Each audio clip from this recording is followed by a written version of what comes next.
Hello students, आप सबका life science cafe में स्वागत है। हमारा जो चैप्टर है ये कंप्लीट होने वाला है, डाइवर्सिटी इन लिविंग वर्ल्ड। इसका बहुत बेसिक सा जो है ये कवर कर चुके हैं हम, और इसके क्वेश्चन आंसर सीरीज़ आज इस वीडियो में ख़त्म हो जाएगी। ये वाला चैप्टर जो है आपके पीजीटी एग्ज़ाम के लिए इम्पोर्टेंट है, और वैसे भी कम्पिटिटिव एग्ज़ाम्स के लिए आपको बहुत हेल्प मिलेगी। 36 क्वेश्चन हम करते हैं। इसमें है which one of the following shows the hierarchical arrangement of taxonomic categories of plants descending order. Descending order में क्या हायरार्किकल कैटेगरीज है, हमने क्या पढ़ा था? के डी, यहाँ पे वैसे के पी करते थे हम, है ना, के पी, ये किसके, एनिमल्स के केस में, और के डी प्लांट्स के केस में। उसके बाद हम कॉफ़ी पढ़ते थे, कॉफ़ी की सी और एफ पढ़ते हैं, और जीनस और स्पीसीज़ अलग से। तो हम इसे 3 पार्ट में करते हैं, ठीक है। तो के डी कहाँ है? किंगडम डिवीज़न इसमें है, ये कट गया पहले ही ऑप्शन। उसके बाद किंगडम फैमिली वाला कट गया, ठीक है।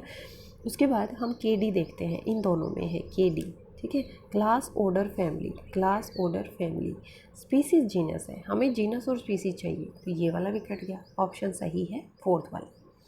इस तरह से आपको एलिमिनेट करने में हेल्प मिल जाती है। सिर्फ एक बार आप याद रखें, सबको बार आपको रिवाइज करने की ज़रूरत ही नहीं है। और हाँ, जैसे ही आप मेरी ट्रिक यूज़ कर रहे हो, तो आप अगर किसी दूसरी उसकी देखते हो वीडियो नेट पे, तो उसमें हो सकता है आपको अलग ट्रिक बताई जाएगी। तो फिर आप ये चैप्टर इस तरह से नहीं देखें कि एक बार यहाँ पे एक बार वहाँ पे, जहाँ आपको बेस्ट लगता है आप वहीं देखें। 37 है, choose the correct statements regarding taxonomical aids. Taxonomical aids होती हैं वो उनकी स्टेटमेंट जो है करेक्ट आपने इनमें से ढूंढनी है। हर्बेरियम क्या पढ़ा था हमने? हर्बेरियम एक शीट होती है जिस पे हम प्लांट्स को ड्राई करते हैं, स्पेसिमेंस को स्पेसिमेन बनाते हैं वो, और फिर उस पर प्रेस करके चिपका देते हैं सीट के ऊपर, ठीक है। उसमें हर्बेरियम फाइल में कुछ भी हो सकता है, रूट से फ्लावर्स तक का पूरा पेड़ हो सकता है, ठीक है। तो इसमें क्या है, प्लांट्स की हम बात कर रहे हैं, लेकिन यहाँ पे क्या है, एनिमल पिक्चर्स है, specialised collection of animal pictures, तो ये गलत हो गया। सेकंड है zoological parks animals in natural environment, ये बिल्कुल सही है। जोलॉजिकल पार्क्स में जो एनिमल्स होते हैं वो अपने नेचुरल एनवायरनमेंट में होते हैं। मोनोग्राफ क्या है? Means of recording description, very good, ये बिल्कुल सही है, क्योंकि मोनोग्राफ और कीज जो है उसमें डिस्क्रिप्शन होता है। वीडियो में जाके देखिए, मैंने सारे टेक्सोनॉमिकल एड्स जो हैं बेसिक वो सारी करवाई हैं, ठीक है। 37 का सही आंसर क्या होगा फिर? फर्स्ट है तो गलत है, सेकंड और थर्ड सही है, तो इसलिए फोर्थ वाला जो आंसर है वो सही होगा। 38 वाला है, which of the following depict the correct function of botanical garden. Botanical garden का करेक्ट फंक्शन हमें बताना है, ठीक है। तो हमें बोटेनिकल गार्डन जैसे ही सुनते हैं तो हमें उसके बेसिक्स जो कैरेक्टर है वो पता होना चाहिए। One can observe typical tropical plants there. Tropical plants का तो हमने कोई जिक्र ही नहीं किया, ठीक है। कुछ भी नहीं होता है ऐसा कि ट्रॉपिकल सब ट्रॉपिकल कौन से एरियाज़ के प्लांट होते हैं, तो ये वाली स्टेटमेंट तो हमारी गलत हो गई, ठीक है। सेकेंड स्टेटमेंट है, they allow ex situ conservation of germplasm, very good, ex situ conservation को अलाउ करते हैं। थर्ड है, they provide the natural habitat for wildlife, वो क्या करते हैं, नेचुरल हैबिटेट प्रोवाइड करते हैं वाइल्ड लाइफ के लिए, ठीक है। तो ये भी बिल्कुल सही है, क्योंकि जो बोटेनिकल गार्डन है, सॉरी, वाइल्ड लाइफ का के से हमारा मतलब प्लांट से भी होता है और एनिमल से भी होता है, ठीक है। तो क्योंकि ये बोटेनिकल गार्डन है तो इसलिए प्लांट से रिलेटेड है ना। तो जो बोटेनिकल गार्डन है तो उसमें हम वाइल्ड लाइफ का तो नहीं कह सकते, इसलिए ये वाला जो स्टेटमेंट है थर्ड वाला ये गलत है। तो हमारा सही ऑप्शन कौन सा है? सही ऑप्शन है हमारा सिर्फ सेकंड। सो एक सेकेंड, सही आंसर होगा जो थर्ड में 38 में सेकंड जो दिया हुआ है वो सही ऑप्शन है। 39 में करना है हमें मैच। देखिए, हमने पढ़ा था लार्जेस्ट हर्बेरियम कहाँ है, बोटेनिकल गार्डन ऑफ एशिया कहाँ है? फर्स्ट बोटेनिकल गार्डन कहाँ बना था? लार्जेस्ट बोटेनिकल गार्डन हमने कोलकाता में पढ़ा था, शिवपुर में। तो इसका सही ऑप्शन है फर्स्ट, है ना। और जो फर्स्ट बोटेनिकल गार्डन था वो क्यों इंग्लैंड में इटली में पड़ा था, सॉरी। जो पीसा बोटेनिकल गार्डन है वो फर्स्ट बोटेनिकल गार्डन है। तो 39 जो है इसका ऑप्शन सही बनता है 3। ठीक है, देखिए ए का लार्जेस्ट हर्बेरियम कहाँ है? क्यू में।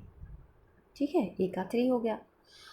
और बी का बोटेनिकल गार्डन जो एशिया का है वो शिवपुर में हो गया। फर्स्ट बोटेनिकल गार्डन इटली में हो गया।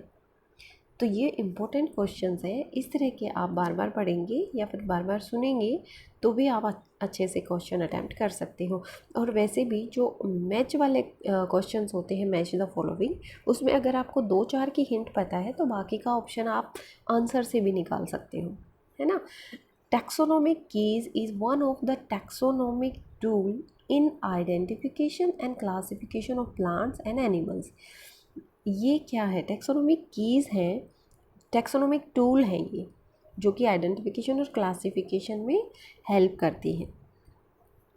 ये किसको बनाने में हेल्प करती हैं? देखिए, हमें पता है कि आइडेंटिफिकेशन, क्लासिफिकेशन, नोमेनक्लेचर में कीज़ हेल्प करती हैं, लेकिन हम मोनोग्राफ भी लिख सकते हैं, इसमें फ्लोरा के बारे में भी लिख सकते हैं, है ना। 40 का जो सही आंसर है वो होगा 3। Which one of the taxonomic aid can give comprehensive account of complete compiled information of any one genus or family at a particular time? कौन सा टैक्सोनॉमिक एड है जो कॉम्प्रिहेंसिव अकाउंट देता है कंपाइल्ड इंफॉर्मेशन एक जीनस या family के बारे में? तो हमें पता है जो कंप्लीट कॉम्प्रिहेंसिव अकाउंट होता है, डिस्क्रिप्शन होता है, कंप्लीट इन्फॉर्मेशन होती है, कंपाइल्ड इन्फॉर्मेशन होती है, वो कहाँ होती है? अरे मोनोग्राफ में होती है भाई, कितनी बार हम पढ़ चुके हैं इसको। मोनोग्राफ और जो कीज़ हैं उसी के पास डिस्क्रिप्शन होता है, लेकिन जो कंप्लीट अकाउंट होता है वो मोनोग्राफ के पास होता है। ठीक है, अगर मोनोग्राफ नहीं दिया हो, यहाँ पे कीज़ दिया हो, तो आप वो भी कर सकते हैं। 42. Read the following features and select the correct one from the option given below with respect to living being. ये तो बहुत आसान है, 6-7 का बच्चा भी कर देगा कि लिविंग बींग रिप्रोड्यूस करते हैं, मेटाबोलाइज करते हैं, सेलुलर ऑर्गेनाइजेशन होता है, so answer will be 4th। अब है क्वेश्चन कि हमें स्टेटमेंट दी होगी, असर्शन दिया होगा, रीज़न दी होगी। ठीक है, स्टेटमेंट जो होती है वो असर्शन होता है और उसका रीज़न भी एक स्टेटमेंट दी होगी, उसके बाद दूसरी दी होगी। ठीक है, तो इसमें बताना है कि अगर दोनों ही ठीक हैं तो सेकंड ऑप्शन होगा, फर्स्ट ऑप्शन होगा, और अगर रीज़न उसका सही है, सेकंड वाला उसका रीज़न बनता है, तो वो फर्स्ट होगा। अगर स्टेटमेंट भी सही है, रीज़न भी सही है ना, लेकिन जो रीज़न है वो स्टेटमेंट का एक्सप्लेनेशन नहीं है, तो सेकंड होगा। उसके बाद जो असर्शन करेक्ट है लेकिन रीज़न गलत है, तो थर्ड होगा। असर्शन गलत है और रीज़न सही है तो फोर्थ होगा। इस तरह से हमने क्वेश्चंस को देखना है। 43 है, characteristics which delimit a family are more general than those which delimit a genus। ऐसे कैरेक्टर्स जो कि एक निश्चित सीमा करते हैं, मतलब वो एक एरिया फाइनल करते हैं कि ये कैरेक्टर्स फैमिली को डिस्क्राइब कर रहे हैं, वो जनरल होते हैं, बहुत जनरल, ऐसे इसका कहना है। लेकिन ऐसे कैरेक्टर नहीं होते जो जीनस को भी ऐसे लिमिट करते हैं। ठीक है, 43 का फर्स्ट है ये हमारा। सेकंड है, of all taxa the only one that exist in nature as a biological cohesive unit is species. कह रहा है कि जो टैक्सा होते हैं उनमें से नेचर में वो एग्जिस्ट होते हैं बायोलॉजिकल कोहेसिव यूनिट स्पीसीज में।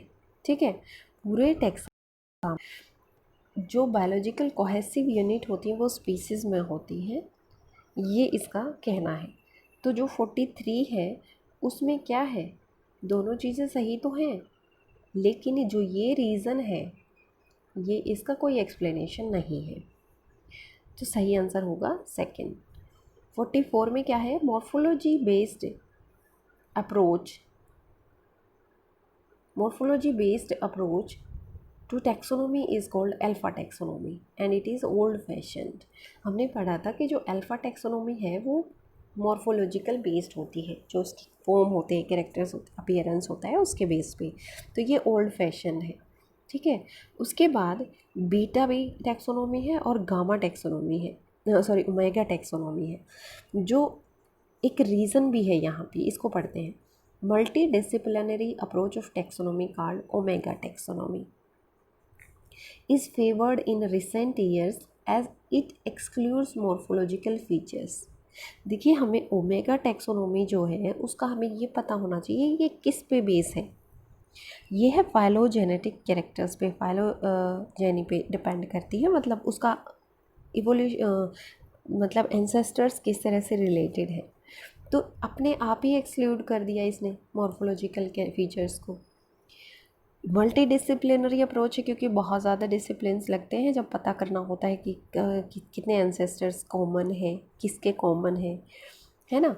तो जो इस तरह से 42 है, इसमें ये दोनों हैं तो सही, लेकिन ये वाला रीज़न इसका नहीं है, तो आंसर सेकंड है। 45 में क्या है, hierarchical system of classification is useful to reduce voluminous description in catalogue of organisms. देखिए, ये जो हायरार्कियल ऑर्डर हम लिखते हैं क्लासिफिकेशन का, इसमें हमें बहुत ज़्यादा डिस्क्राइब नहीं करना पड़े, इसीलिए हम इसको हायरार्कियल ऑर्डर में लिखते हैं। क्योंकि देखिए, जो ऑर्डर होता है जैसे प्लांट, एनिमल, फंजाई, तो हमें नाम से ही जो बहुत ज़्यादा मेजर जो कैरेक्टर्स होते हैं वो पता चल जाते हैं। तो यहाँ पे किंगडम में हमें बहुत कुछ पता चल गया। फिर हम डिवीज़न की बात करते हैं, वहाँ बहुत ज़्यादा पता चल गया। जीनस और स्पीसीज़ में जब आते हैं तो बहुत कम ऐसे कैरेक्टर्स रह जाते हैं जो बिल्कुल ही माइन्यूट डिफरेंस को बताने के लिए यूज़ होते हैं। ठीक है, तो क्या होता है कि वॉल्यूमिनस डिस्क्रिप्शन जो है वो कम हो जाता है हायरार्कियल ऑर्डर में। अब रीज़न एक दिया हुआ है, characters of larger category are not repeated for smaller lower categories. ठीक है, ये कह रहा है कि जो कैरेक्टर्स हैं लार्जर कैटेगरीज़ के, जो डिवीज़न में यूज़ हो रहे हैं, वो बार बार रिपीट नहीं होते फैमिली या ऑर्डर तक आते हुए, इसीलिए वो डिस्क्रिप्टिव नहीं होता, वॉल्यूमिनस डिस्क्रिप्शन नहीं होता उनका, क्योंकि रिपीट नहीं हो रहे हैं कैरेक्टर्स। तो ये रीज़न है, ये बिल्कुल सही है कि हायरार्कियल ऑर्डर्स हमें कैरेक्टर्स को रिपीट करने नहीं देता, इसलिए उसका डिस्क्रिप्शन भी बहुत लंबा चौड़ा नहीं होता है। सही ऑप्शन जो 45 का है वो फर्स्ट है, जो असर्शन है उसका सही रीज़न दिया हुआ है यहाँ पे।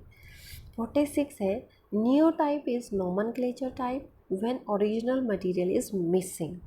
नियोटाइप एक ऐसा नोमेनक्लेचर टाइप है जब ओरिजिनल मटेरियल मिसिंग होता है। ठीक है, मतलब सही है, हम तभी तो यूज़ करते हैं जब उसका ओरिजिनल, जैसे डायनासोर है, मिसिंग है, ओरिजिनल मटेरियल नहीं है, तो जब हम इसका नियोटाइप यूज़ करते हैं उस टाइम पे। रीज़न है, if biologist is to nomenclate a similar species he will study isotype. Isotype मतलब सेम तरह के स्पीसीज़ ही वो स्टडी करेगा जब उसे कोई सिमिलर स्पीसीज़ को स्टडी करना है। सपोज हमारे पास कुछ मटेरियल प्रेजेंट है हमारे पास ओरिजिनल, है ना, तो उससे रिलेटेड हमें कुछ मिलेगा वैसा ही दिखने वाला या वैसा ही, तो हम उसी को स्टडी करेंगे। आइसोटाइप मतलब सेम को ही स्टडी करेंगे, दूसरे क्यों करेंगे, टाइम कंज्यूमिंग हो जाएगा, हमें कोई बेनिफिट भी नहीं होगा। तो जो रीज़न है इसका इससे कोई रिलेशन नहीं है, अदरवाइज़ ये भी सही है और ये भी सही है, लेकिन और वो ऑप्शन था हमारा सेकंड जिसमें असर्शन सही हो और रीज़न सही हो। ठीक है, ये हमारा चैप्टर होता है कंप्लीट, और ये है हमारी आंसर की जो बुक के अकॉर्डिंग है। ठीक है, इन आंसर्स में से हो सकता है कुछ गलत हो, मैंने अपने की तरफ से गूगल सर्च करके कहीं पे कुछ गलत मिला है तो उसे गूगल सर्च करके आपको एक्सप्लेन किया है, और बाकी आप वीडियो को बार बार देखेंगे तो अच्छे से समझ जाएंगे। अगर आपको अपनी तरफ से किसी टॉपिक में प्रॉब्लम है तो आप कमेंट बॉक्स में जाके मुझे बताएं, मैं वीडियो तैयार करके उसे अच्छे से समझाने की कोशिश करूँगी। और अगर आसपास में भी कोई ऐसा बच्चा है जिसे किसी भी टॉपिक में कहीं पे भी दिक्कत है, कोई छोटी क्लास बड़ी क्लास किसी भी क्लास में, तो प्लीज़ उसकी हेल्प करें। Thank you for watching life science cafe.